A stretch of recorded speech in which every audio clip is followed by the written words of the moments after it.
Scholastic Audio presents I Survived Hurricane Katrina 2005, Book 3 of the I Survived series by Lauren Tarshis, read by Arnell Powell. Chapter 1. Monday, August 29th, 2005, 7 a.m., the Lower Ninth Ward, New Orleans, Louisiana. Hurricane Katrina was ripping apart New Orleans, and 11-year-old Barry Tucker was lost and alone, clinging to an oak tree for dear life. He'd fallen off the roof of his house and been swept away in the floodwater. The raging current had tossed and twisted him, almost tearing him to pieces.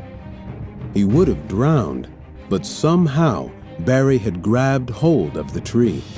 With every bit of strength in his body, he pulled himself out of the water and wrapped his arms and legs around the trunk. Now he was holding on, with no idea what to do next. Wind howled around him, rain hammered down, and all Barry could see was water. Swirling, foaming, rushing water. The water had washed away his whole neighborhood. Pieces of it floated by. In the dirty gray light, Barry saw jagged hunks of wood, shattered glass, a twisted bicycle, a refrigerator, a stuffed penguin, a mattress covered with a pink blanket. He tried hard not to imagine what else was in that water or what had happened to all his neighbors and his mom and dad and little sister Cleo. What if they'd all fallen into the water too? What if... Wait, what was that sound? Was someone calling his name? "Dad!" Barry screamed. "Mom! Cleo!" No, it was just the wind shrieking. Even the sky was terrified of the storm. Barry was shaking now. Tears stung his eyes, and then he heard a new sound, a cracking and groaning above the wind and rain. He stared in shock at what was floating in the water. A house, or what was left of it. One side was torn off. It moved through the flood slowly, turning. Its blown-out windows seemed to stare at Barry. The splintered wood looked like teeth in a wide-open mouth, and it was coming right at him. Chapter 2. 21 hours earlier, Sunday, August 28th, 2005, 10 a.m., the Tucker's house, the Lower Ninth Ward, New Orleans, Louisiana. Barry sat at the steps of his front porch, his best friend, Jay, huddled next to him. Jay wanted to see the drawing rolled up in Barry's hands. "Show me," Jay said, leaning so close Barry could smell egg sandwich on his breath. Barry elbowed him back, laughing. He knew Jay was excited. They both were. The next day was the deadline for Acclaim Comic Books' Create a Superhero contest. For the past 3 weeks, Barry and Jay had been working non-stop on their creation. They'd come up with everything together. Their hero's name, his costume, even his secret star, which was the source of his amazing powers. But it had been Barry's job to draw him. He'd stayed up past midnight the last 3 nights, adding his finishing touches. "Okay," Barry said, clearing his throat and standing up like an announcer facing an anxious crowd. "This is the moment you've been waiting for. Ladies and gentlemen, meet Akivo." He unrolled the paper and watched Jay's eyes get wider behind his scratched-up glasses. Barry's cheeks heated up. He'd worked hard on the drawing. Of course, he'd never admit it to Jay. but it was almost like Akivo was his brother. A 7-foot-tall brother with bulging muscles, hawk wings, titanium armor, and eyes that could see through walls. Jay rose to his feet. "That's amazing," he said in a shocked whisper. "The wings look real. And that fire!" He pointed to the flames coming out of Akivo's silver boots. Barry had worked for 3 hours on those flames, mixing orange and red and yellow with a bit of blue until they looked like they would burn your fingers if you touched them. They both stood there for a minute, staring at the drawing. Then Jay started jumping up and down. "We're gonna win the contest!" Jay yelled. "We're going to win the contest!" Barry started jumping too. He knew that hundreds of people were entering, and not only kids. Some people drew on computers. Others made videos. All Barry had were the colored pencils Mom and Dad had bought him for his last birthday. Still, Barry was a believer. He had gotten that from his mom. And, at that minute, Barry let himself believe that he and Jay just might win first place, $250 to split, and the comic book starring Akivo that Acclaim would create. Barry and Jay loved comic books. They'd been collecting them since they'd learned to read. "We're gonna be rich," Jay sang. "And famous," said Barry. They were so busy jumping and dancing and hooting, they didn't notice Abe McKay and his killer dog, Cruz, watching from the sidewalk. Abe's laughter got their attention. Abe was a huge guy, almost twice the size of Barry. His booming laugh practically shook the ground. Barry and Jay froze. The hairs on Barry's arms stood up straight. Jay's cocoa skin turned gray. Abe was in middle school, just a year older than Barry and Jay. They used to all be friends. But Abe had changed since his dad had gone away 2 years earlier. Now, he and his grandma lived alone. The McKay's house used to be one of the nicest in their neighborhood. It was painted bright sky blue. Abe's grandma used to have a yard full of flowers you could smell a block away. But now, the garden was dead and the house was gloomy. Abe didn't go to school much anymore, and he'd started hanging around the older boys whose vrooming motorcycles kept everyone up at night. And then there was his new dog. He looked like a big mutt. He had a square head and the tips of his pointy ears flopped over. But Abe said that he was a special breed from Asia, trained by the Chinese army, and that his jaw was strong enough to bite through metal. "He's trained to kill," Abe had bragged. "On my command, he goes right for the neck. One bite is all it takes." "Why'd you stop dancing?" Abe asked now, spitting onto the sidewalk. "Cruz loves to dance." He bent down to unhook the dog's leash. "Go!" Abe shouted. "Go get him, Cruz!" Chapter 3. Barry turned and put his hands over his face, bracing for the feeling of teeth ripping at his neck. But nothing happened. He peeled open his eyes and saw that Cruz was still on his leash, standing next to Abe, who was laughing his head off. Why did he think it was so funny to scare them? Barry wished he could find the courage to step forward and say, "Get off my property!" He'd practiced that in the bathroom mirror, squinting his eyes to get a fierce look. But who was Barry kidding? He was about as fierce as one of Mom's peanut butter cookies. If only Barry was more like his father. Nothing ever got to Roddy Tucker. And then, as though Barry's thoughts had sent out an SOS, the front door opened and Dad appeared on the porch. "Hello there, Abraham," he said with a smile. Abe pulled Cruz closer and lost his usual "what are you looking at?" glare.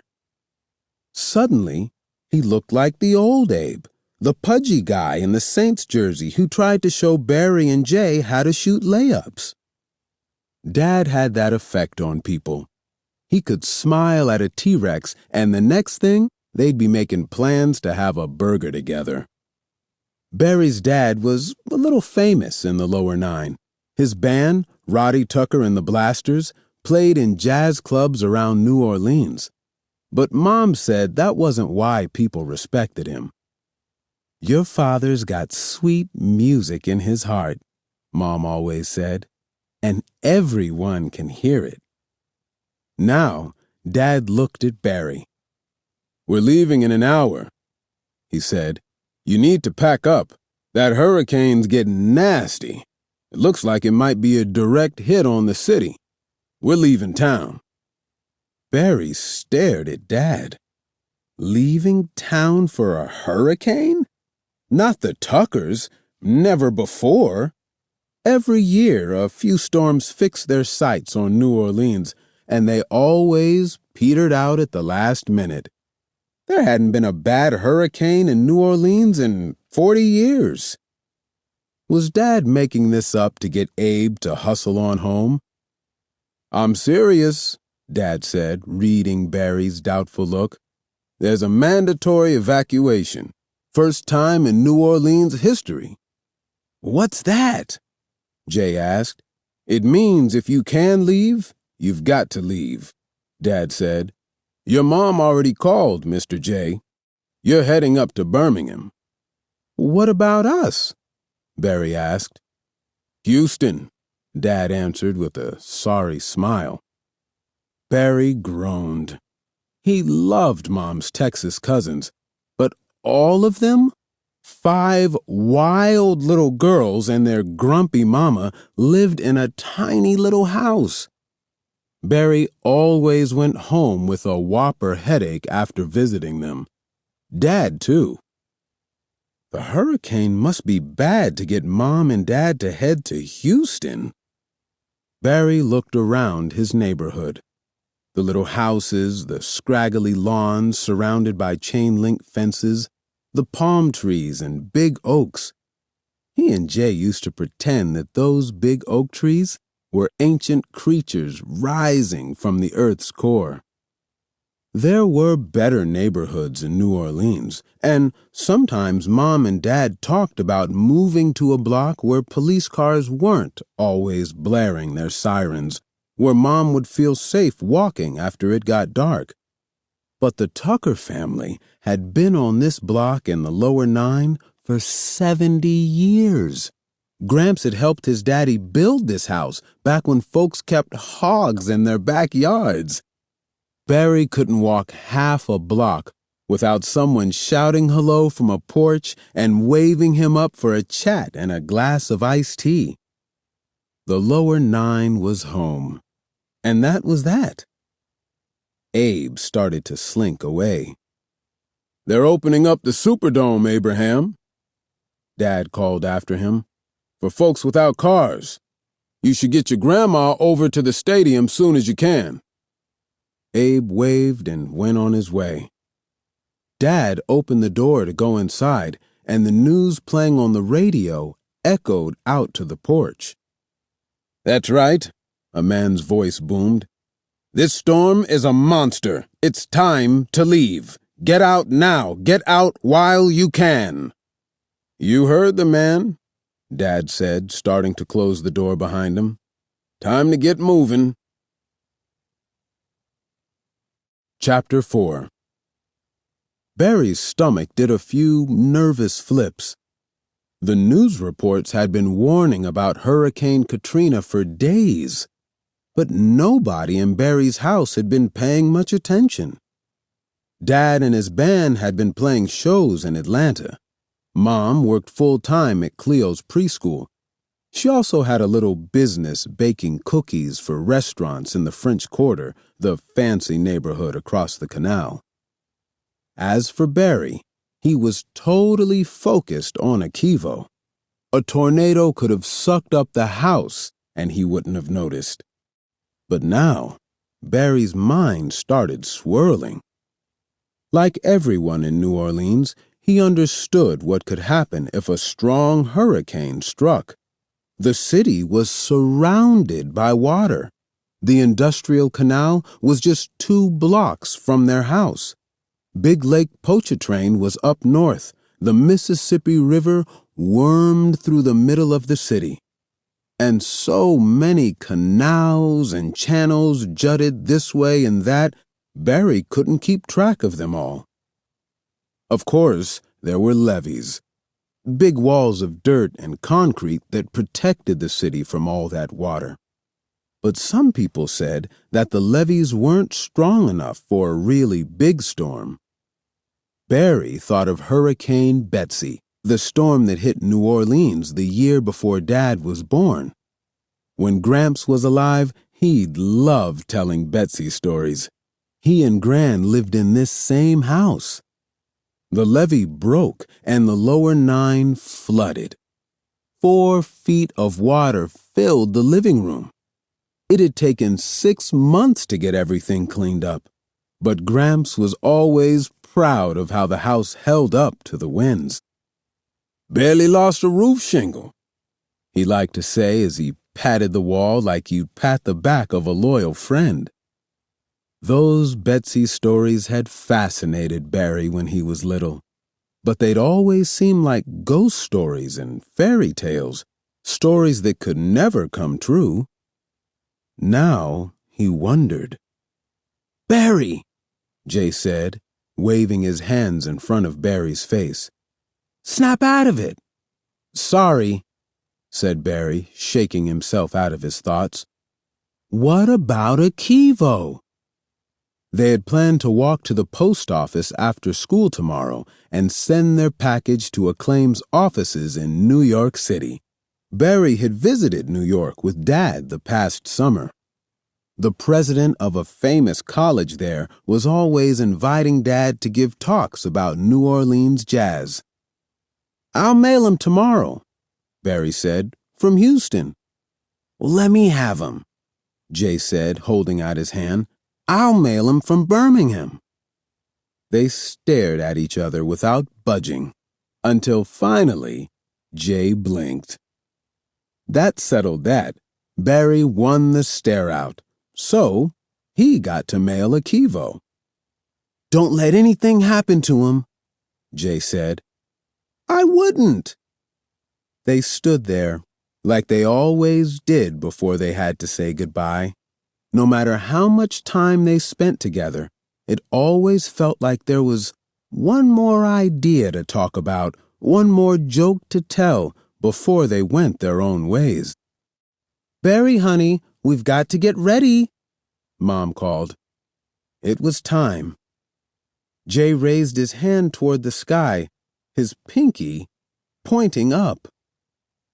It took Barry a few seconds to recognize the special move they'd invented for Akivo, so the energy from his secret power star, Beta Draconis, could flow from his pinky into his heart.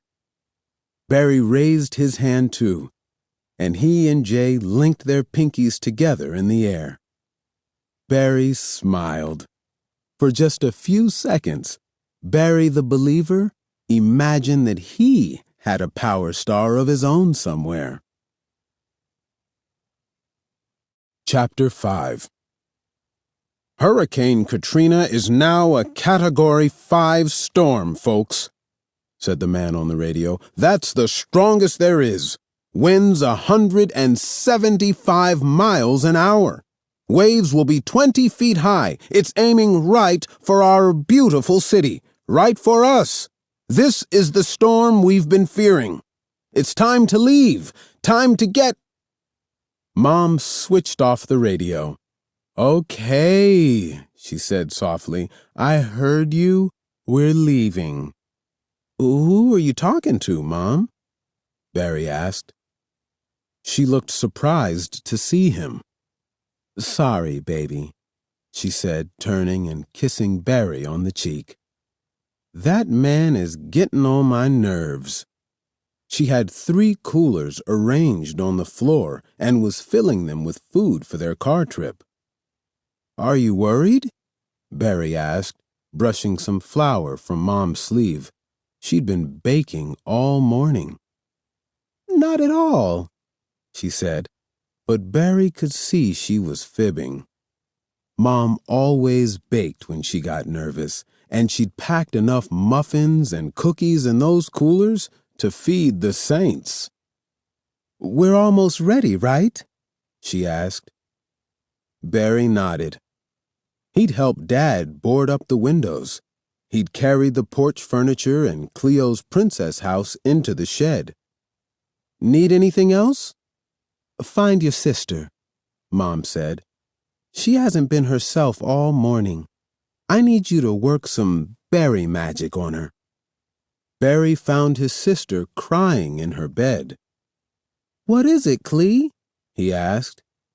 "My princess house," she wailed. "That lady took it." "What lady?" "Katrina." Barry tried not to smile. In that 3-year-old brain of Cleo's, Katrina was probably a big, fat vampire lady flying through the air. "Your princess house is safe in the shed," Barry said. "And Katrina isn't a lady. It's just a bunch of clouds. We're not afraid of clouds, are we?" Cleo looked at Barry with her huge, teary eyes. Barry always got a soft feeling in his heart, like the purring of a little cat when he looked at his sister. Good thing he wasn't a superhero. One look at a crying Cleo, and all his powers would be drained away. "We're having an adventure," Barry said. "You can't cry on an adventure." Cleo gave a big sniff. "Will a Kivo be there?" she asked. Of course, Cleo knew all about a Kivo. For weeks, any time Barry told Cleo a bedtime story, he made a Kivo the star.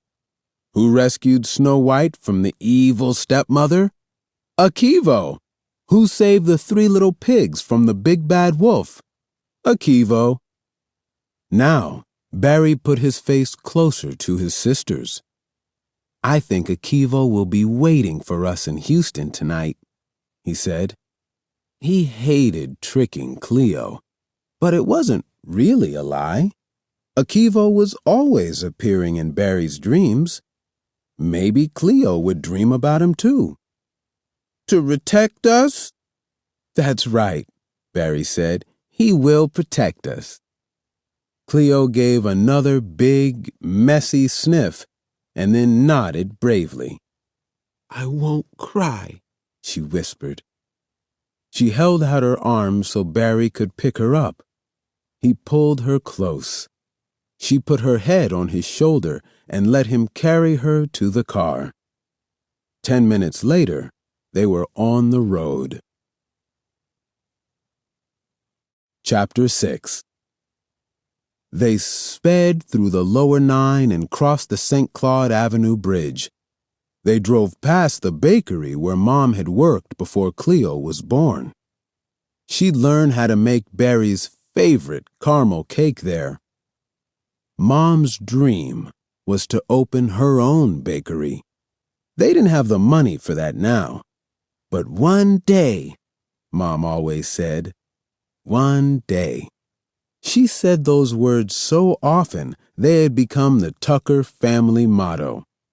One day, Barry's dad would have a deal with a record label. One day, they'd get rid of their dented old Honda and buy a nice new car. Maybe even one day Barry wouldn't be so scared of Abe McKay and his friends. One day. They drove a few more blocks. And then Dad pulled up in front of Lightning's, the club where he and his band played most Thursday nights. The owner, Dave Rivet, was one of Dad's closest friends. Barry had known him since before he could walk. "Why are we stopping?" Barry asked. "Dad wants to make sure Uncle Dave is leaving," Mom said. Uncle Dave had spotted their car through the window. He came outside and hustled over to them, his big belly shaking. Uncle Dave had a smile that made you feel like he'd been waiting his whole life to see you. Dad stuck his arm out the window. Uncle Dave shook Dad's hand and blew a kiss to Mom. He peered into the back seat. "Hey there, Barry." "Hello there, Princess," he boomed, his words stretched out by his thick drawl. "Grab your bag," Dad said. "We'll make room for you." Uncle Dave peered at the little space between Barry and Cleo and laughed. "You gonna tie me to the roof?" he asked. But Dad's expression was serious. "They're telling everyone to leave," he said. "That means you too. Someone needs to keep an eye on our city," Uncle Dave said. "I'm keeping the club open so folks have a place to go." "I don't like it," Dad said. "This place will be fine," Uncle Dave said. "And so will I." Barry could tell that Uncle Dave wasn't changing his mind. Dad grabbed Uncle Dave's hand again. "You take care," Dad said. "And if you change your mind, I'm right here," Uncle Dave said. "I already told some folks, don't go to the Superdome, just come to Lightning's. I have my generator and about 1,000,000 hot dogs." "We'll keep that in mind," Dad said. Uncle Dave put his hands on Dad's shoulders. "And I better see you this Thursday for the show." Dad laughed and started up the engine. "Let's hope." "Isn't it a bad idea for him to stay?" Barry asked once they'd driven away. "This neighborhood doesn't usually get flooded," Dad said. "It's a bit higher than the rest of the city. And let's face it, if anyone can keep a hurricane away, it's Dave," Mom said. They sped toward Interstate 10, but the closer they got, the heavier the traffic became. Soon their car was standing still. Barry opened his window and stuck his head out. The line of cars and trucks stretched as far as he could see. The hot and sticky air stunk of car exhaust. Dad clicked on the radio and punched the buttons until he found a traffic report. The news was terrible. Cars were backed up for hundreds of miles on roads leading out of the city. "This will take all day," Mom said softly, reaching into the cooler and taking out a blueberry muffin. Dad patted her leg. Cleo fussed, and Barry tried to distract her with one of his stories. An hour went by, and the car didn't budge. Dad had to turn off the air conditioner so the engine wouldn't overheat. Cleo whined and moaned and finally fell asleep. Another hour passed. They'd moved just a few feet. Barry's shirt was soaked with sweat. At this rate, it would be hours before they even got onto the highway. And then they had more than 300 miles to drive. What if they were stuck in traffic when the storm hit? Before Barry could ask that scary question, Cleo woke up and started to wail. And then, as Barry was reaching for her favorite stuffed poodle, a wave of warm soup splashed across his lap. What in the... Except it wasn't soup. Cleo had thrown up. She threw up again, this time into the front seat, and again onto the floor. There was a moment of shocked silence, and then Cleo burst into tears. "Wah!" she wailed. The awful smell rose in the car. Barry put his hands over his face, which made Cleo scream more. Mom unhooked her seatbelt and scrambled into the back seat. Dad rummaged in the glove compartment and found a wad of napkins. Mom started to wipe off Cleo's face. "This little girl is burning up," Mom said. Barry reached over to feel Cleo's forehead. She was boiling. "What's wrong?" Barry asked, his heart racing. "I'm sure she just has a bug," Dad said. "She'll be all right." Mom gave Cleo a sip of water. "It's okay, baby," she said. "Just try to settle down. You'll feel better soon." But Cleo threw up again, and again. She screamed so loudly, people in the other lanes peered out their car windows. Mom and Dad looked at each other, and Barry understood exactly what they were thinking. There was no way they could get on the highway with Cleo that sick.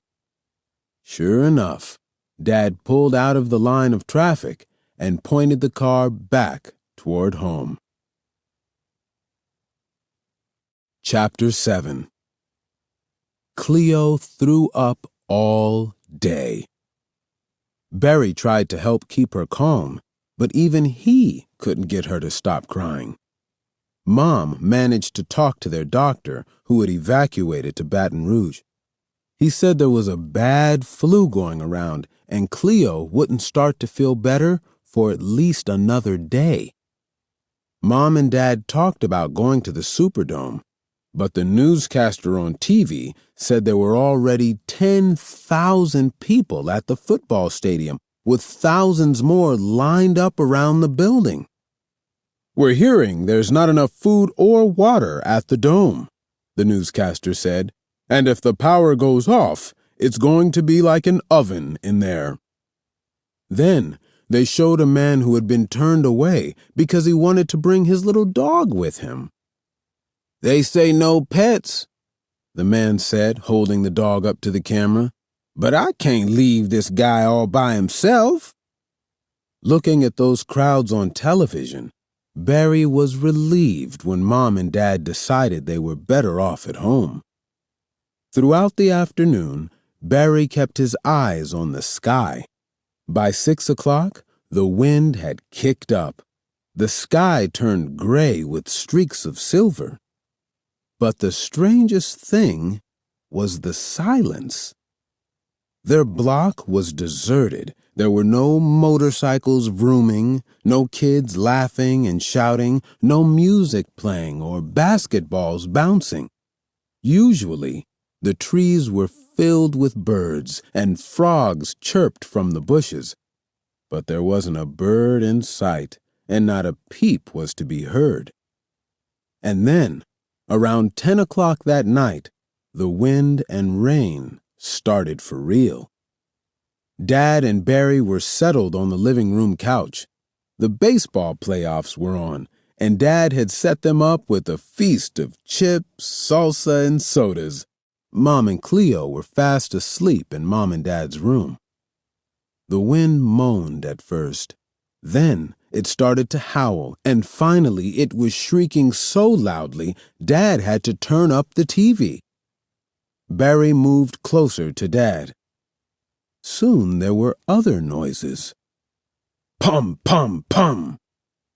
"That's just the rain banging against the metal roof on the shed," Dad said. Kabang! Whoops, a gutter came loose. Cha-chong! There goes part of someone's fence. Dad sat there calmly, watching the game, munching on chips. Barry remembered their plane ride to New York the past summer. An hour into the flight, they had flown into a thunderstorm. How that airplane bounced up and down! It felt like a giant hand was dribbling the plane like a basketball. Flashes of lightning exploded in the sky. A woman sitting across from Barry burst into tears.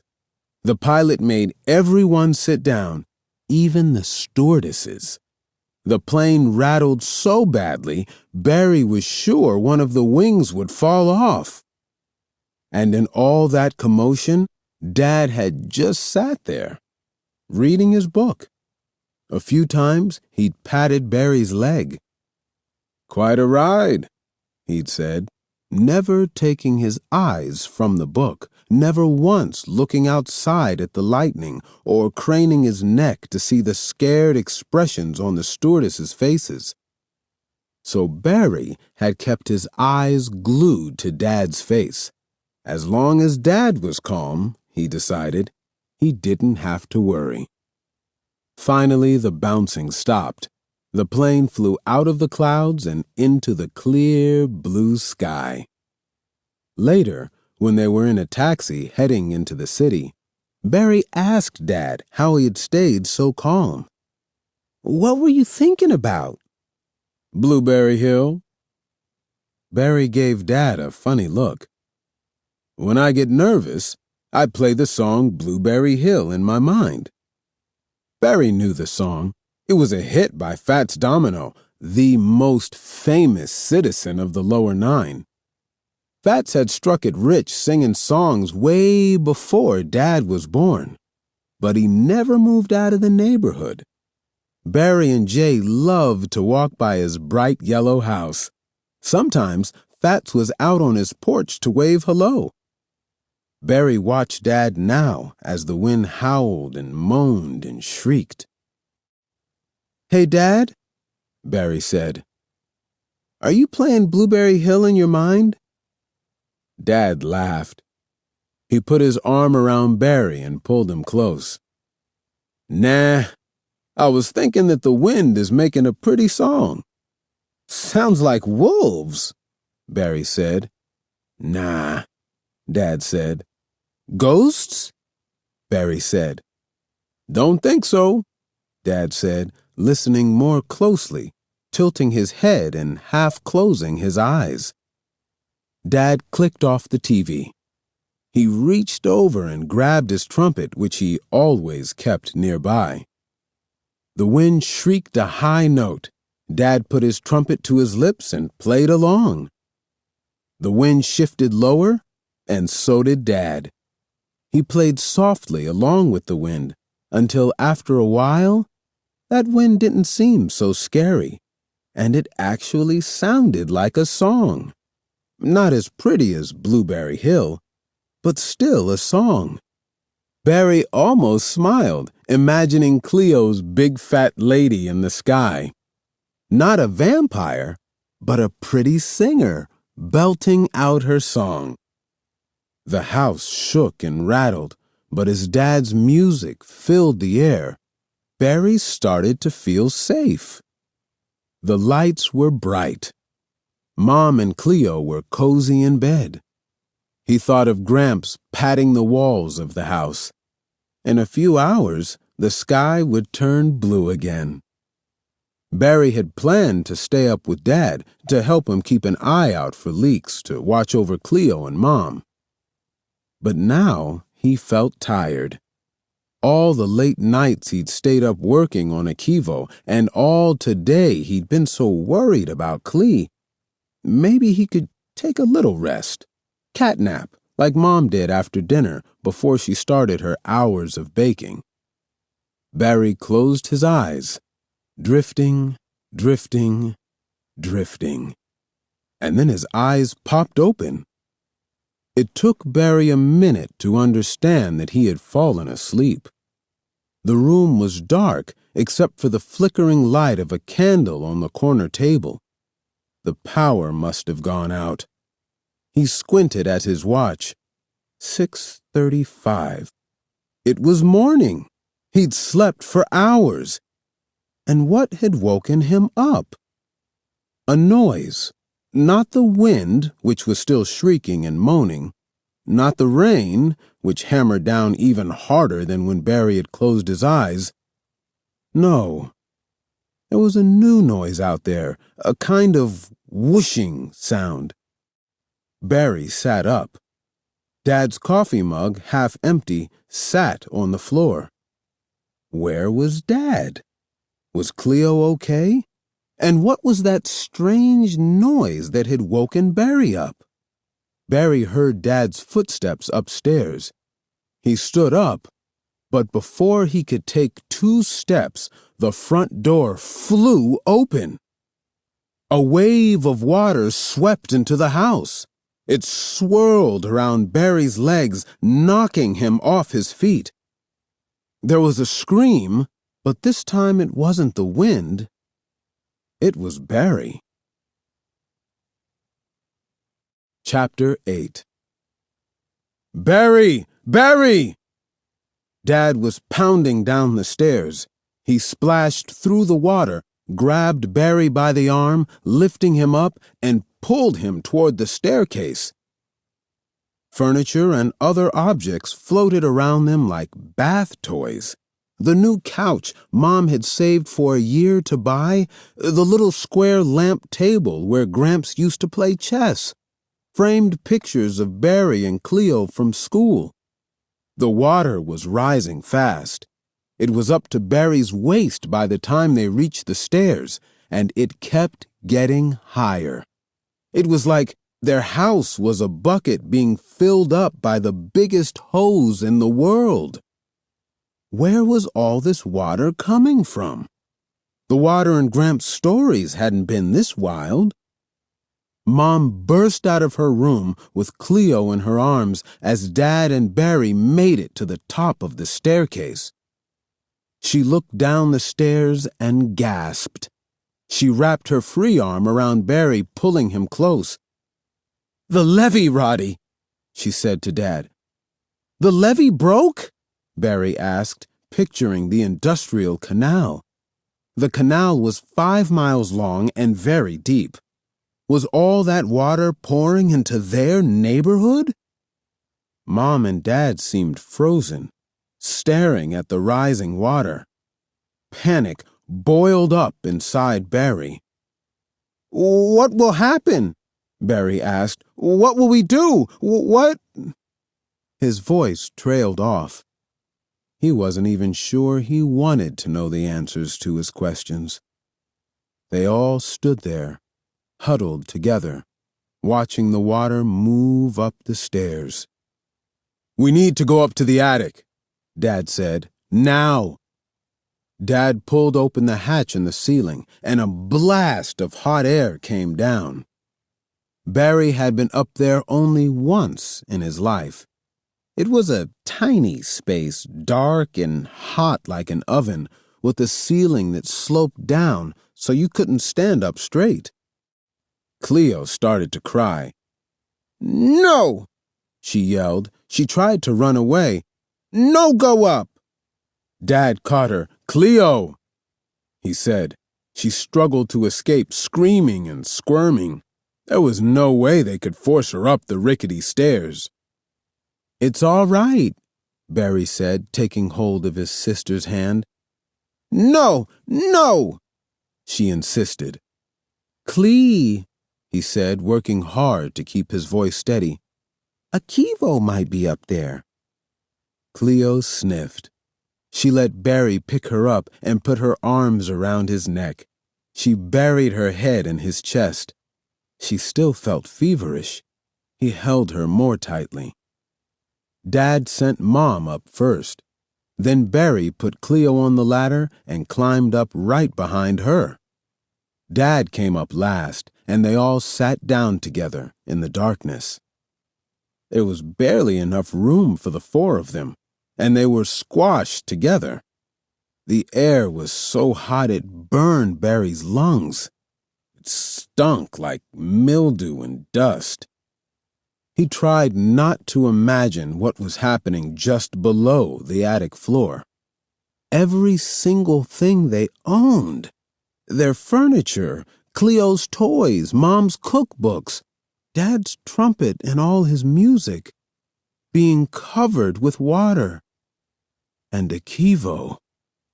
He was trapped in Barry's room somewhere, lost. For the past few weeks, thinking about Akivo had given Barry the feeling, a secret happy feeling, that maybe he wasn't really the scared little kid he saw in the bathroom mirror. He and Jay had created something unique, something special. Somehow, the bright colors of Barry's drawing seemed to have gotten inside him. But now, the bright and powerful feeling drained away. With every minute that ticked by, Barry felt more helpless and terrified. Cleo was whimpering again. Mom held her on her lap, rocking back and forth, singing softly to calm her. The water was rising past the second floor. They could hear the whooshing and banging of the furniture below. What would they do? Where could they go? Barry's whole body was shaking. His mind was spinning. And then Dad leaned in closer. He put one hand on Barry's shoulder and the other on Mom's. "I want you to listen carefully," he said softly. "We are all together. And as long as we're all together, we are going to come through this." Even in the darkness, Barry could see Dad's eyes blazing. "Soon, this will be over," Dad said. "We just have to get through the next few hours." Mom wiped away Barry's tears. "We can't stay here in the attic," Dad said. "We're going up onto the roof." Mom's eyes got wider. She swallowed. "All right," she said. "But there's no way out," Barry said. "Yes, there is," Dad said. "How?" Barry asked. "Your grandfather." Barry stared at Dad. Gramps had died 3 years earlier. Dad wasn't the kind who believed in angels flying around. What was he talking about? Dad crawled to the darkest corner of the attic. He started back with what looked like a stick. As he got closer, Barry saw what it was, an axe. "Gramps always said there'd be another bad storm," Dad said. "He kept this axe up here for 40 years, and he made sure I knew about it." It took Barry a minute to realize what Dad was going to do with that axe. "Keep your heads down," Dad said. Mom pulled Barry and Cleo to her. Dad heaved the axe over his shoulder. With a mighty swing, he smashed the blade into the ceiling. Chapter 9. The water had risen to the attic by the time Dad chopped a hole big enough for them to climb through. The wind screamed and rain poured in. "Stay together," Dad shouted. "We're going to stay together." Cleo was so stunned that she stopped fussing. She kept her eyes on Barry's face, and he did his best to look calm, like Dad on the plane. Dad dragged a trunk under the hole, stepped onto it, and pulled himself onto the roof. "Barry!" Dad yelled. "Climb up!" Barry stood on the trunk. Dad lifted him by the arms, and Mom grabbed his legs, pushing him up slowly. Barry gasped when he stuck his head into the storm. The wind was so strong he couldn't keep his eyes open. The rain came down hard and fast, stinging his face like a million bees. Dad held on to Barry, then helped him lie down on his stomach. The wind pushed against Barry's back, gluing him to the roof. "Stay there!" Dad shouted. Cleo came up next. Dad laid her down next to Barry. Barry put his arm around her and held on. Soon, Barry and Cleo were sandwiched tightly between Mom and Dad. They lay bundled together like that, not talking. Mom had her arm over Barry's head. Dad's hand rested on his back. Cleo was pushed so close against Barry, he could feel her heart beating. He smelled Mom's lemony soap. Barry kept his eyes closed. But just as he started to feel a tiny bit calmer, there was a loud thud at the end of the roof. Something had blown through the air and smacked against the house. Cleo sprang up, struggling to her feet, breaking free from Mom's and Dad's hold. "Akivo!" she called. The wind knocked her forward. Mom screamed. Barry's hand shot out and grabbed Cleo by the back of her shirt. Dad got a grip on her arm. They pulled her back into their huddle. Barry's heart hammered. They got Cleo to lie flat again. But before Barry could rejoin their huddle, a gust of wind swirled around him and hit him in the chest. He tumbled onto his side. "Barry!" Dad called, holding out his hand. Barry reached out, expecting to feel Dad's grip. But he slipped back, and his hand sliced through empty air. He slid down, down, down, down. The last thing he saw before he fell into the water was the terrified look on Dad's face. Chapter 10. The water seemed to reach up and snatch Barry out of the air. And then he was swept away in a gushing tide. Barry struggled to keep his face above the waves, to keep water from rushing into his nose and mouth. His leg smacked into a piece of wood, but that barely slowed him down. His arm scraped against something sharp. His hand hit something big and furry, a rat, as the water twisted and turned him and dragged him along. And then finally, crash! He hit something that stopped him cold. It was a tree. Almost without thinking, Barry threw his arms around the trunk. The water pulled him, trying to suck him back into the flood. But he held on. He wrapped one leg around the tree, then the other. He hugged that tree so tightly he could barely breathe. He gathered his strength, and then he managed to shinny up the tree inch by inch. It was an oak tree. All of the branches had been ripped away, but one, which rose out of the water. Barry pulled himself up onto it and sat in the V where the branch met the trunk. He hugged the trunk again, bracing himself against the wind. He couldn't see much in the gray light and the stinging rain, and what he saw hardly seemed real. Water in every direction. He felt like he was shipwrecked in the middle of the ocean.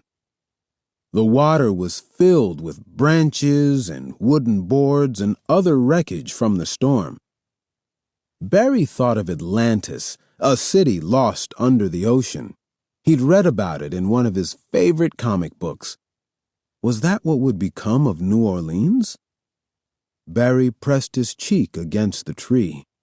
His entire body ached. His hands were ragged from climbing the tree. He started to cry, his sounds drowned out by the wind. "Dad!" Barry screamed. "Mom! Cleo!" He screamed their names until his throat burned. The wind screamed back at him. And then he heard a deep groan and a crack that echoed above the wind.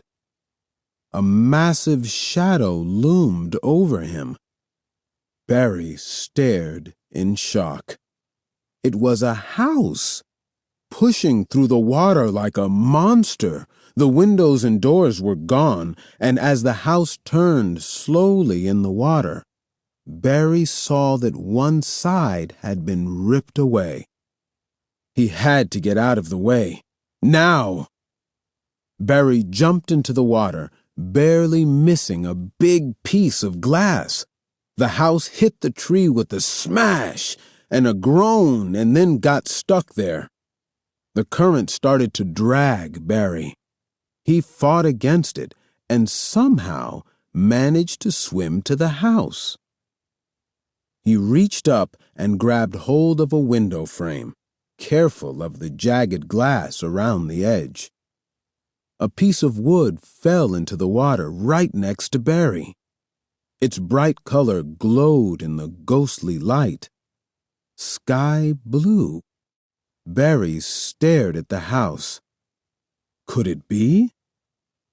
Yes. It was Abe's house, Abe McKay's. And that wasn't all.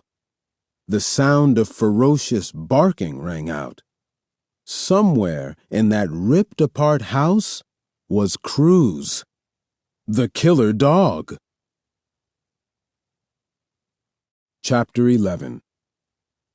Barry's heart pounded. That dog was crazy. What if he came after Barry? Cruz barked some more. Barry had to get out of here. But then there was a noise, a whimpering howl. It rose above the wind, and it was the saddest sound Barry had ever heard. Sadder than Cleo's sobbing, sadder than the song Dad had played at Gramps' funeral, sadder than Barry's own sobs. That didn't sound like a killer dog. It sounded like a dog that was terrified. Cruz howled again, begging, pleading. "Help me, please," he seemed to be saying. "Help me, please." Barry knew what he had to do.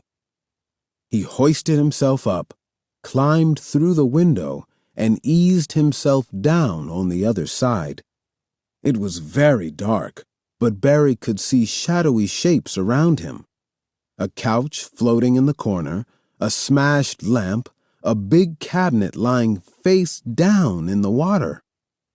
Cruz barked brightly, like he could tell help was on the way. "Cruz!" Barry shouted. The dog barked again. "I'm coming!" Barry called.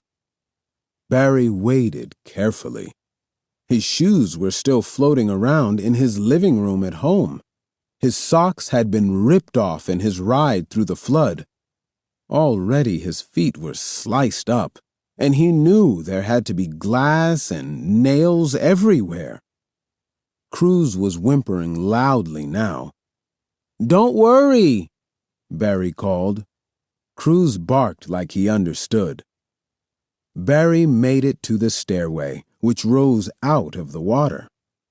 The house was tilted to the side and rocked gently in the waves. Barry had to hold on tightly to the banister. Cruz was waiting for him in the doorway of Abe's room. His leash was attached to Abe's bed, which Cruz had managed to drag across the room. He was straining so hard to get free that he was practically strangling himself. Barry paused for a second, thinking of all the scary stories Abe had told him about Cruz. But then closed his eyes and swallowed hard.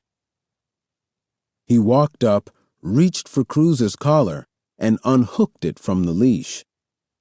Cruz leaped up, and for a split second, Barry thought he'd made a terrible mistake. But then Cruz licked Barry's chin. He licked Barry's hands and pushed his head against Barry's leg. Then he sat down and looked up into Barry's eyes. He gave 4 little barks.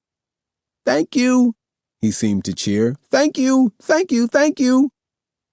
Barry bent down next to Cruz and patted him on the head. "You're welcome," he said. Cruz gave Barry one last kiss on the nose and then looked at him expectantly. "What now?" he seemed to ask. What should we do? And that was when it hit Barry. He wasn't alone anymore. He and Cruz were together. Chapter 12. The back wall of Abe's room was gone. But there was a spot near the top of the stairs where they could escape from the wind and rain. Barry and Cruz sat there for a few minutes, until Cruz started to whimper. "What's wrong?" Barry asked. The dog was panting. "You thirsty? You need water?" Cruz's tail thumped. Barry knew that none of the sinks would work, but maybe there were bottles of water somewhere in the kitchen. Barry and Cruz made their way down the slanting staircase. "You stay here," Barry said to Cruz, pointing to the bottom of the stairs. He didn't want Cruz wading through the dirty water. But Cruz wouldn't stay. He seemed to be glued to Barry's leg. They waded into the small kitchen. Dishes were floating around their feet, along with boxes and cans of food, but nothing to drink. Barry yanked open the fridge, and a thrill went through him when he saw 2 6-packs of Coke, some cheese, hot dogs, bread, and a large bottle of water. "We're in luck," he said to Cruz. He looked around for something to carry the food in. He saw a plastic bag floating in the corner and bent down to reach for it. But before he could grab it, Cruz let out a ferocious bark and rammed his body against Barry, almost knocking him down. A long, dark shape shot out from under the bag and disappeared into the murky water. A snake! Barry stood still, frozen in fear. Was that a water moccasin? He remembered Gramps' most terrifying Betsy story about one of his friends who'd been bitten by a water moccasin while making his way through the flooded streets. The water was filled with poisonous snakes. Gramps had said, lots of people got bit. Now Barry shuddered. He grabbed as much food and soda and water as he could carry. He hurried back upstairs, praying that snakes couldn't climb. There was a metal bowl in Abe's room, and Barry filled it to the top. Cruz emptied it, and Barry filled it up again. Barry drank 2 cans of Coke. He ripped open the package of hot dogs. Cruz ate 4, one after another. Barry made himself a cheese sandwich and gave Cruz the crusts. When they were finished, they settled back against the wall. Cruz lay down on top of Barry's legs. He looked up at Barry with a thank you kind of look on his face. Barry stroked his head. "You're really not a killer dog, are you?" Barry said. Cruz looked at him and panted a little. "Nah. That dog was probably from the shelter in downtown New Orleans. Abe couldn't afford a fancy Chinese army dog even if he'd wanted one. He had made up that killer dog routine. Another trick to scare the bejesus out of Barry and Jay. The storm will be over soon," Barry said to Cruz. The wind seemed to be dying down a bit. Cruz was still looking up at him. Barry saw the fear and confusion in his eyes. What could Barry do? And then it came to him. "I found my thrill," Barry sang quietly, "on Blueberry Hill." Cruz licked Barry's chin. He liked it. So Barry kept singing. The moon stood still on Blueberry Hill, until Cruz put his head on Barry's knee and closed his eyes. Soon Barry's eyelids started to sag. He stopped singing and leaned back to take a rest, lulled by the gentle rocking of the house and by the song, familiar now, of Katrina's winds and rain. Chapter 13. Cruz was barking like crazy. Barry shook himself awake. Cruz was standing at the edge of the room where the side of the house had been ripped away, but he was looking back at Barry as he barked. "Come," he seemed to be saying. "Come here and look." Something thundered in the sky. The house was shuddering and rocking. What was happening? Was it a tornado? An earthquake? No, it was a helicopter. It hovered low in the sky, its winds churning the floodwater. Barry could see the pilot, a young man, through the windshield. He seemed to be looking right at Barry. "Cruz!" Barry exclaimed. "We're being rescued!" Barry waved at the pilot. "Here!" he said. "Here! We're here!" It's over, Barry thought. They'd made it. Soon they'd be out of the flood. He'd be back with Mom and Dad and Cleo. Barry waved his arms. The helicopter hovered for a minute longer, but then it suddenly rose and flew away. Was it circling? Was it going to come around the other side? Barry waited and waited, but the helicopter's sound grew fainter, and then it faded away completely. "No!" Barry shouted. "Come back!" Cruz looked at him, confused. Barry felt like crying, but he wanted to be strong, for Cruz. "I'm sorry," Barry said as calmly as he could. "I thought they were coming for us." The helicopter's winds had stirred up the water, and now the house was rocking so violently that Barry was knocked onto his knees. Cruz yelped.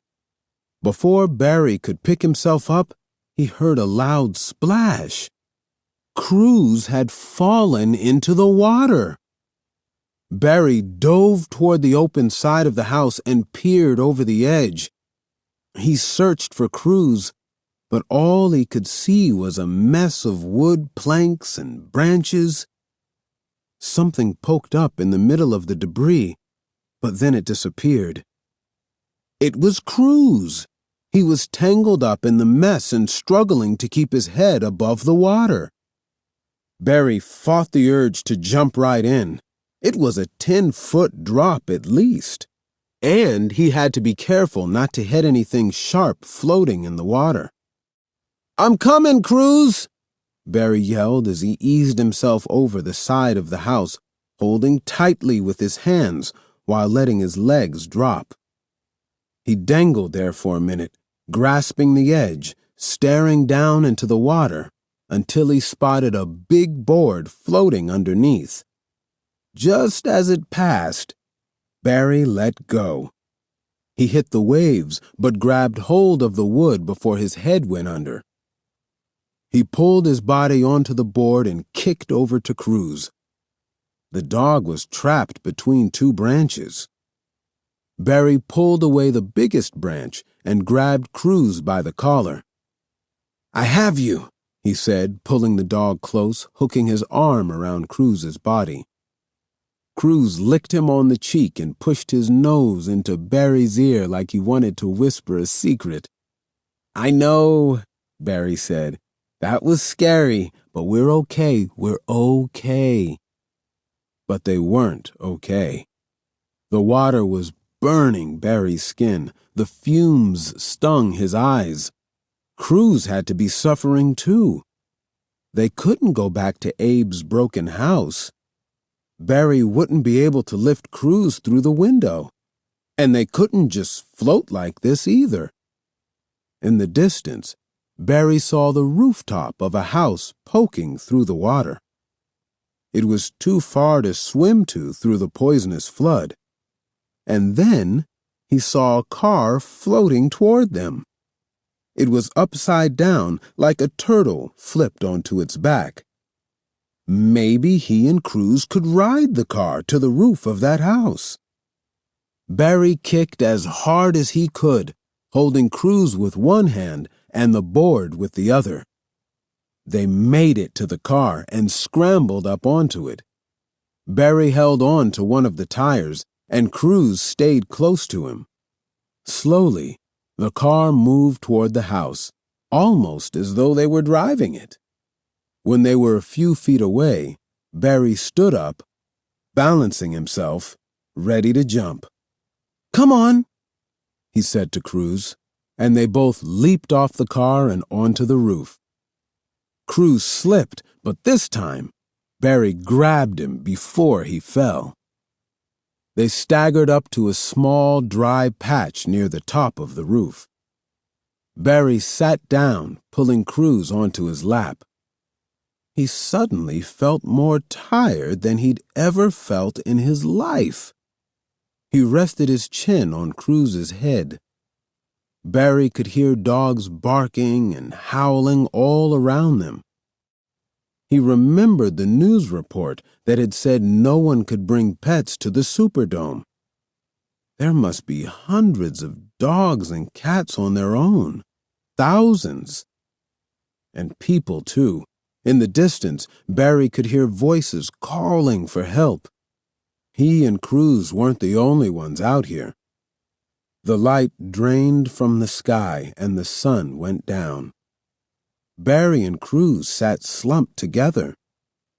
Neither of them moved. Barry was thirsty, but there was no water to drink. Mosquitoes swarmed around them, too many to swat away. There was nothing to do, and there was nowhere to go. Chapter 14. The stars came out. More stars than Barry had ever imagined. Was one of them Beta Draconis, Akivo's secret star? Beta Draconis was a real star. Barry and Jay had found the name in an astronomy book in the library. They'd learned that there were trillions and trillions of stars in the universe, more stars than grains of sand on every beach and desert on Earth. They all seemed to be out that night. Barry searched the sky and picked out one of the very brightest stars. "See that, Cruz?" he whispered, pointing into the sky. "That's Akivo's star." That probably wasn't true, but right then, Barry decided to believe it.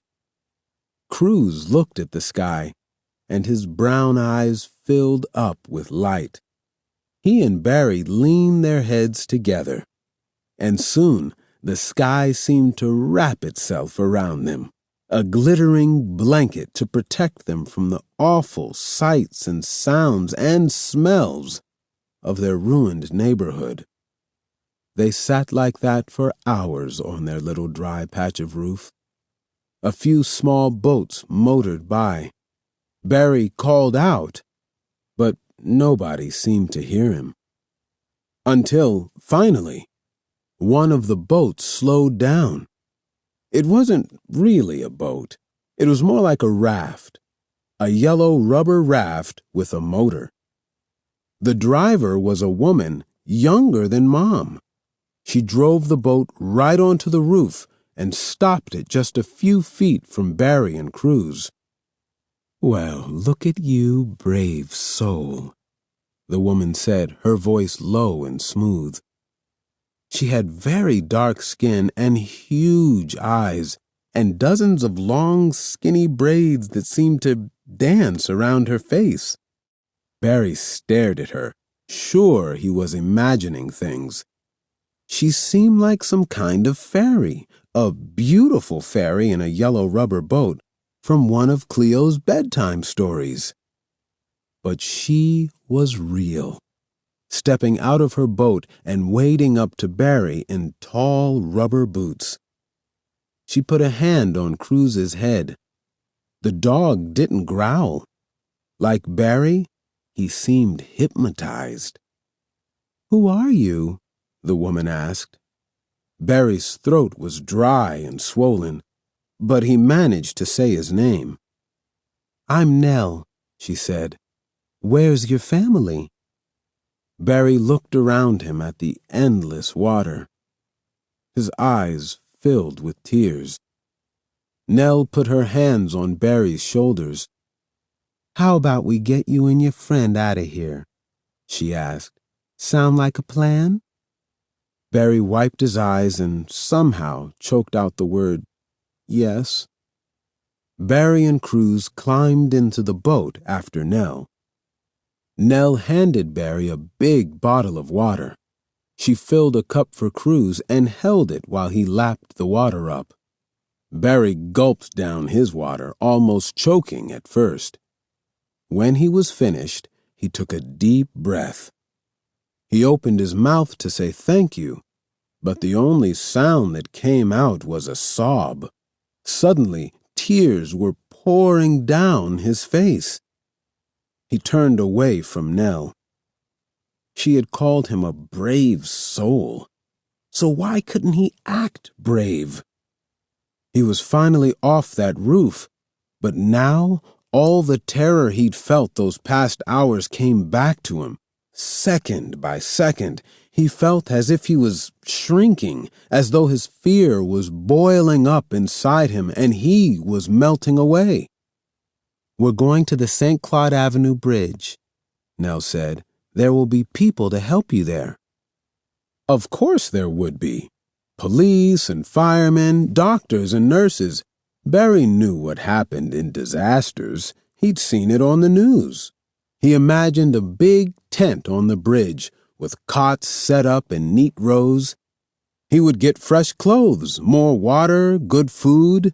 The people there would know how to track down Mom and Dad and Cleo. Barry took a deep breath. Nell carefully wove the little boat through the maze of uprooted trees and wreckage. People stranded on rooftops called to them as they rode by. "Help us! We've got a baby here! We're hurt! Please help!" Nell called back to all of them. "I'll be back," she said over and over. "Hang on there! I'll be back." She whispered a prayer under her breath. "There are thousands of people stranded just here in the lower 9, Nell said to Barry. "I've already picked up more than 30 people. Finally, the bridge appeared in the distance. And even from far away, Barry could see that there were no tents, no flashing lights or police cars or fire engines or ambulances. Other boats, little boats like Nell's, pulled up to the bridge, let people off, and then headed back out into the water. There were at least 100 people packed on the bridge. Families huddled together, old couples sat on the ground. People walked around, dazed. Was Nell really going to leave Barry there by himself? Chapter 15. Nell eased the boat onto the ramp that led to the bridge.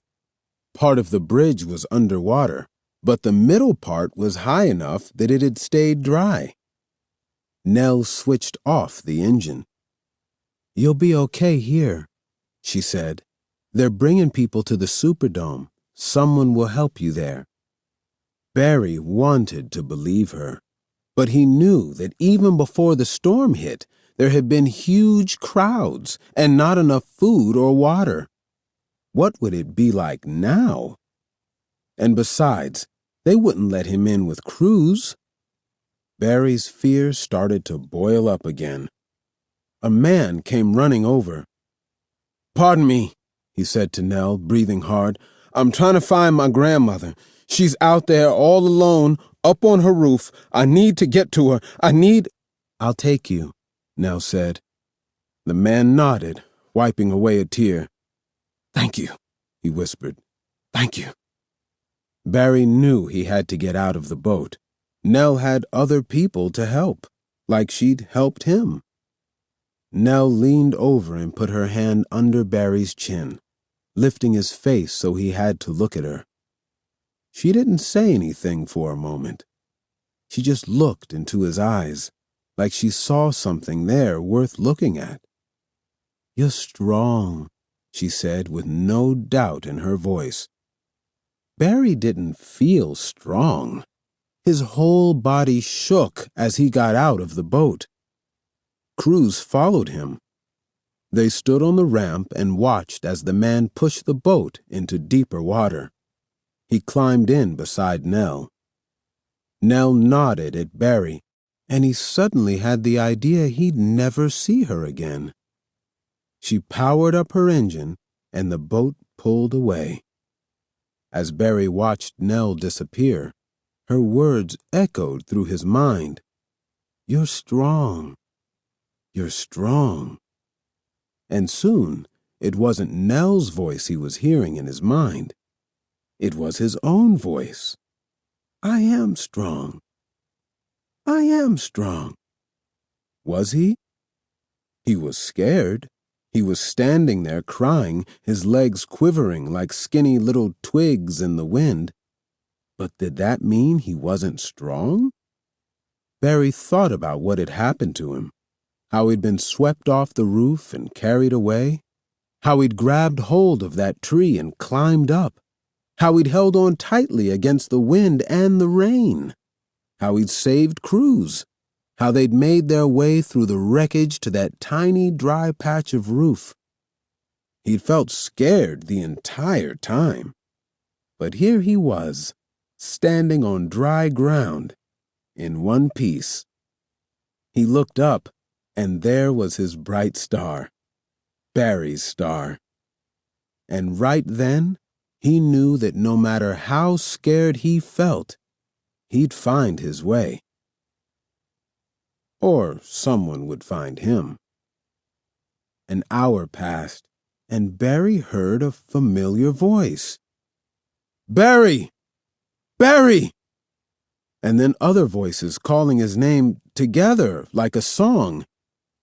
Dad reached him first, then Mom and Cleo, their arms wrapped around Barry, and they stood there together for a long time. The four Tuckers and Cruz, a tiny island in a huge sea. Chapter 16. Saturday, September 29th, 2005, Riverside Park, New York City. Barry sat on a bench in the shade. Mom and Dad were standing a few feet away, watching Cleo climb up the jungle gym. Cruz was snoozing at Barry's feet. Barry had a sketchbook open on his lap, and he was looking at his new drawing of a Kivo. He'd finished that morning, keeping his promise to Jay. It had been Jay's idea that they could still enter the contest. Jay had even called the Acclaim offices from his grandma's house in Birmingham. "I told him the whole story," he said. "The man said we can still enter, and they want to meet you." Barry wasn't surprised to hear that. Even 4 weeks later, Katrina was the biggest story in the country. Every time Barry turned on the TV or got into a taxi with Mom or Dad, another voice was talking about the hurricane. "This is the worst disaster ever to hit America. This is a national tragedy. A great American city has been destroyed." And everyone wanted to hear their story.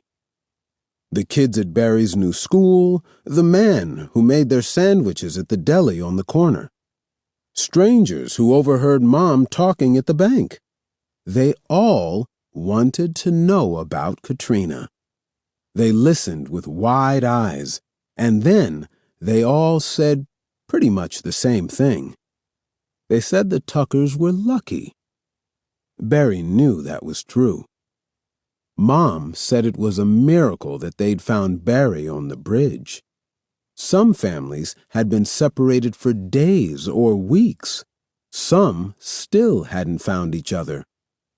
And of course, there were people who had died, more than 1,000.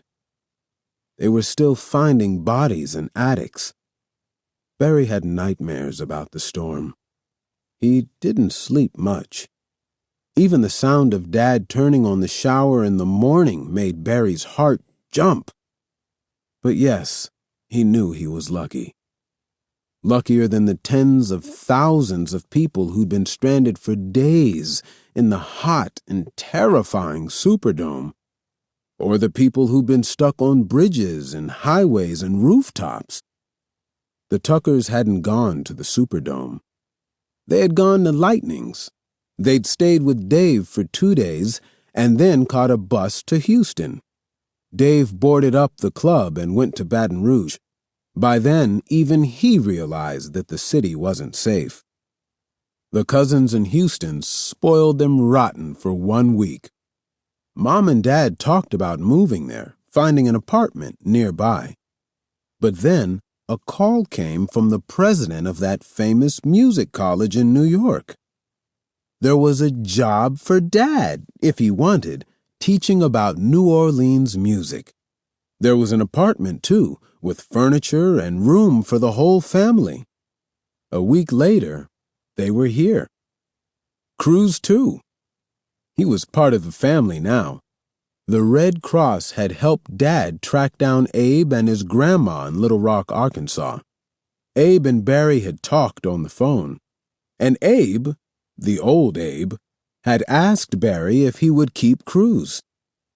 "He's not a killer," Abe said. "I figured that out." They had a good laugh. And they cried a little, too, when they talked about their neighborhood. Barry hoped he would see Abe again one day. Mom and Dad came over and sat next to Barry on the bench. Cleo waved from the top of the slide. Dad looked at Barry's drawing of a Kivo. "That is really something," Dad said. "Thanks," said Barry, who liked this one even better than the original. Akivo had a sidekick now, a mutt with floppy ears. And he had a guardian angel, a beautiful fairy in a yellow rubber raft. "He looks like you," Mom said. "That's right," Dad said. "I see it too." Barry stared at the picture, and he saw what Mom and Dad meant. Akivo's face. It did look something like Barry's. "I guess you feel a little like a superhero yourself," Mom said. "Nah," Barry said, his cheeks heating up. But really, he did. Out there in the flood, Barry had discovered some powers of his own. When it was time to go back to the apartment, Barry went to pluck Cleo off the jungle gym. He heard her singing On Blueberry Hill, and he smiled. Dad told Barry he'd sung that song 1,000,000 times when they'd been on the roof. Dad had jumped into the floodwater after Barry, but the current had been too strong. He'd fought his way back to Mom and Cleo. The 3 of them had waited out the storm. Mom said that Dad had called Barry's name so many times that he'd lost his voice. They walked back to Broadway, Barry pushing Cleo in her stroller. Mom pointed out a bakery with a Help Wanted sign in the window. Dad said they should go to the Bronx Zoo later, or the American Museum of Natural History. "There's so much to see," Mom said. "We have plenty of time," Dad said. It was true. They had time, but not forever. Barry knew they would go back to New Orleans, where they belonged. When would that be? When would their city be healed? Barry didn't ask Mom and Dad those questions. He already knew the answer. One day. One day.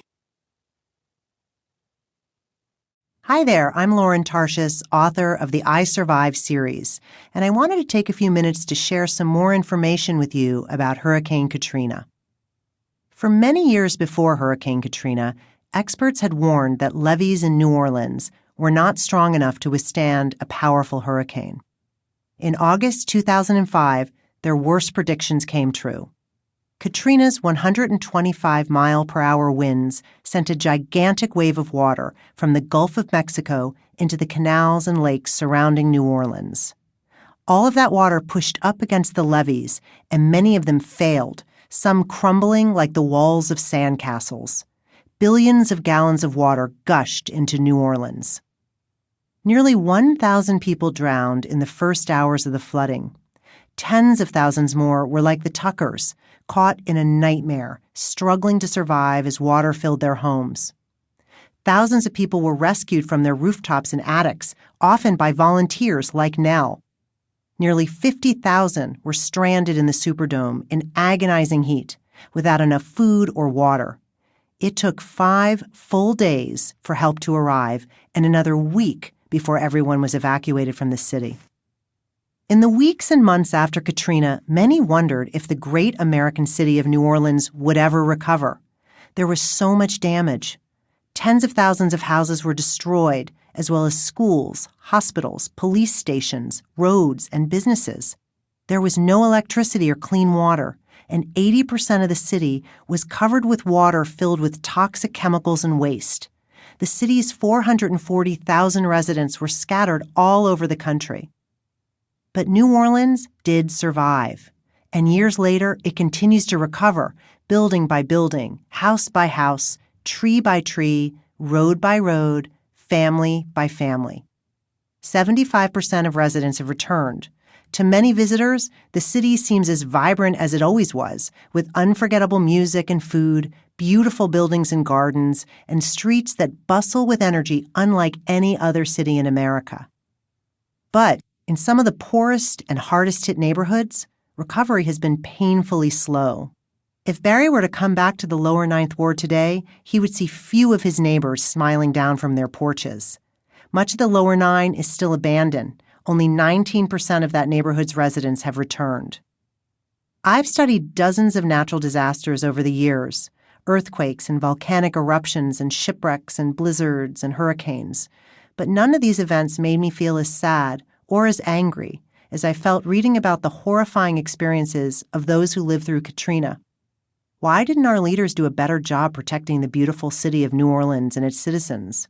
With so many warnings about the dangers of flooding, why wasn't more done to make the levees stronger? Why was help so slow to arrive to the survivors?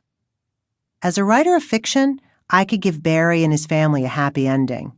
But even after reading everything I could find about this storm, I could not find answers to these questions. Here are a few more facts I wanted you to know about Hurricane Katrina.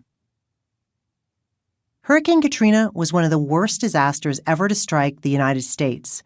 Millions of people in Louisiana, Mississippi, and Alabama lost their homes and businesses. The death toll reached 1,800, including 1,500 who lost their lives in New Orleans. More than 340,000 people evacuated from New Orleans before the storm hit. An estimated 100,000 stayed behind. Many of these people were too old or sick to easily make the trip. Others didn't have cars or couldn't afford the costs of evacuation, gas for their cars, train, bus, or plane tickets, hotel rooms. Some thought the storm wouldn't be as bad as predicted. Among those who stayed behind was Fats Domino. The famous musician, then 77 years old, was with his family in their home in the lower Ninth Ward. Like the Tuckers, Domino's house flooded quickly when the Industrial Canal levee failed. Mr. Domino and his family escaped into their attic. They were rescued the next day and spent the rest of the week at the Superdome before taking a bus to Baton Rouge and finally landing in Texas. His famous yellow house still stands, but it is in ruins. Katrina also caused a crisis for the animals of New Orleans. Pets were banned from the Superdome, and after the storm, few people were allowed to bring their pets on buses leaving the city. Tens of thousands of pets were stranded without food and water after the storm. But within weeks, the Humane Society of the United States organized the biggest animal rescue in history. Hundreds of volunteers from all over the country came to New Orleans. They broke into boarded-up houses, plucked dogs and cats from rooftops and trees, and even rescued pigs and goats. Many animals were reunited with their owners. Others were sent to shelters across America to be adopted by new families. Americans donated more than $1 billion to help the victims of Hurricane Katrina. Other countries donated too. The largest donor was the government of Kuwait, which gave $500 million. Hurricane Katrina was the 50th recorded hurricane to pass through Louisiana. This is Arnell Powell. We hope that you have enjoyed this production of I Survived Hurricane Katrina 2005 by Lauren Tarshish. This program was produced at Dion Audio and directed by Sebastian Zetton. Executive producer Paul R. Gagney. Print edition published by Scholastic Inc. Text copyright 2011 by Lauren Tarshish. Production copyright 2016 by Scholastic Inc. All rights reserved. Be sure to look for other exciting titles in the I Survive series from Scholastic Audiobooks.